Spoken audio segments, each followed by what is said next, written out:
I sad ću ovo da izmiksam.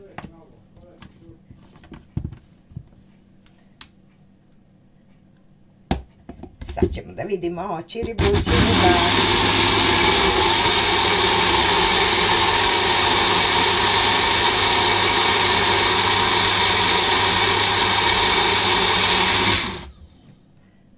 Opa, sad ćemo.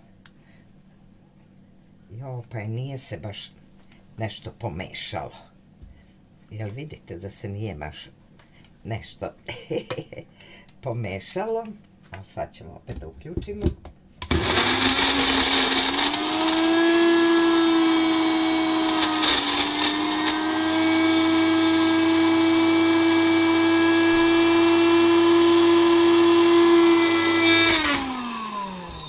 Opa, kod bake sve krči, vrči, sad ćemo da vidimo kakva je. Jao, pogledajte, uff.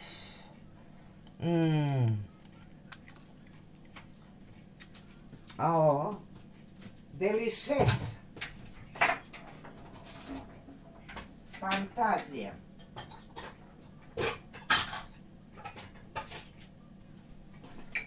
Pogledajte kako je to izašlo. Samo malo, pogledajte. Uf, kako je dobar.